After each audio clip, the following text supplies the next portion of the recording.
What's up, everybody? It's Magic here with RacingNews.com, back for another edition of Dr. Miranda Previews. With me, as always, is my co-host, Dr. Miranda. How are you doing today? I'm doing great. I had to get headshots for the office today. That's why I'm dressed up. I had my hair and makeup done. You're never going to see me like this again unless you see me at the track for Oaks or Derby Day, because this is not going to happen. This is way too much work for me. Hey, listen, I actually did. I had to get up and get going early this morning, too. This is about the best put together I ever look on the show. So glad we could both be doing our best. We are going to head back to Gulfstream Park today to talk about some Kentucky Oaks action. But real quick, I want to give you a tip of the cap because we previewed the Saudi Cup last week, and you correctly gave out the right exacta. You almost had the trifecta, but you made your listeners and your followers some money. So let's see if we can do that again. We're going to head to Gulfstream Park and talk about the Davona Dale Stakes, and that gal right there on the screen, that's V-Quist. Right as she was winning the Breeders' Cup Juvenile Fillies. She's your 2-year-old champion making her big debut here. Are you putting her on top in the Davona Dale? I am. So what I'm going to do today is I want to talk about all the 12 horses and then why or I don't like them. So we're going to start off with the number 1 horse, Hole Bodemeister. She just got third in the Ford Gal back in January. It's a G3, but her only 2 wins come from a maiden claimer and an optional claimer. Her highest buyer is a 64, and that's kind of weak in this field, to be honest. She's going to have a lot of early speed and press the pace. I just don't think it's enough talent. Now, we're going to go with the number 2 horse, Lady Traveler. She just got second in the Ford Gal. She seemed like such a promising filly for Dale Romans. She then lost a coach in the Rags to Riches, and then they both got their butt kicked in the Goldenrod to Travel Column, that Brad Cox horse. Gets Kendrick Carmouche, who's flying down from New York for the weekend. She's interesting to me in exotics. Then we're going to go with the number 3, V-Quist. She is your 2-year-old filly of the year, Eclipse Award winner, Breeders' Cup Juvenile Filly champ, broke maiden, then went on to 3 G1s, and she won 2 of them. Back-to-back 90 buyers. She has been offered 90 days, but I'm not worried about her at all. If you look at her workout, she just had a 59 bullet workout last week. Not to mention, she gets Irad Ortiz Jr. on top, and he's 27% at this meet. Now, we're going to go on with the number 4 horse, Curlin's Catch.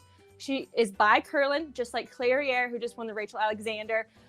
We just previewed her about 3 weeks ago on the Sun Coast, my favorite scratch on her Rafik, but she did win by 4.5 lengths with a 79 buyer. Won back-to-back at a mile distance. She's stepping up, but she is very intriguing because I think she's going to be stalking the pace. Now we go with the number 5, Mill Fuel, a.k.a. Millie Philly. She's also by Curlin, shipping in from New York. Got second in G2, running at 86 buyer.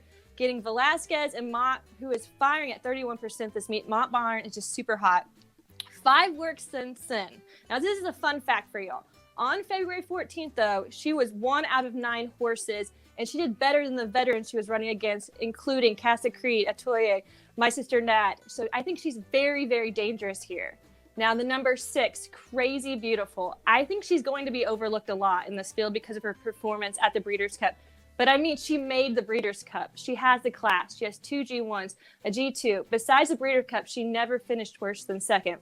She has upper 70, lower 80 buyers. She's been off 90 days.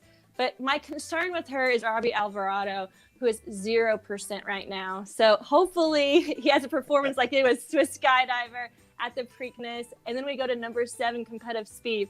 She didn't even show up in the Ford Gal. She's way in over her head, ran a 59 buyer. Just not going to use her. We got the number 8, Adios Trippy.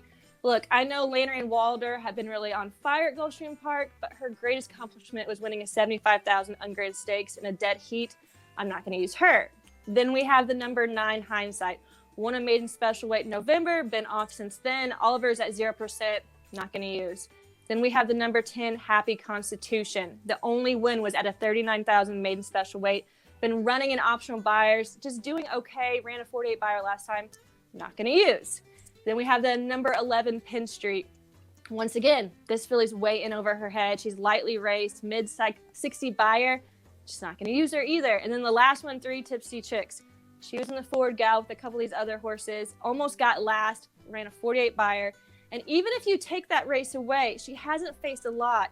And she lost a travel column really, really bad. So I just want to put some things in perspective on this Oaks Trail before I give out my picks. If you guys remember, Travel Column was an Oaks favorite, Brad Cox Flojo. She just lost to Clairiere in the Rachel Alexander. Crazy Beautiful beat Travel Column in the, I can't say this word, Alcibad. But then if you think about it, V-Quist kicked Crazy Beautiful's butt at the Breeders' Cup. So that's how good this filly is. So with my picks, I'm going to go with an exacta box 3-5-6, trifecta box 3-4-5-6, and a super box 2-3-4-5-6, just all in a row. Well, you make it easy, and unlike with the Saudi Cup, these numbers are actually going to be exactly what it is in the program and the betting options and everything, so that's a great option. It's very tough to try and play a Breeders' Cup juvenile champion, male or female, back when they're making a 3-year-old debut. It takes a horse that's special, and it sounds like you think that Vequist might be that kind of a special horse. Dr. Miranda, tell the folks at home where they can follow you for all your tips and insight. At Miranda Bungie. Make sure you head to racingnews.com. The inside track to the Fountain of Youth Stakes wagering guide is available now. You can check that out. All 9 graded stakes races broken down in full detail. All 14 races covered with tips, picks, and plays. You can go to racingnews.com. We have the previews for the Southwest Stakes and the Fountain of Youth Stakes, as well as the Davona Dale Stakes. Dr. Miranda, thank you as always for joining us. Good luck, everybody, this week, and we'll see you next time.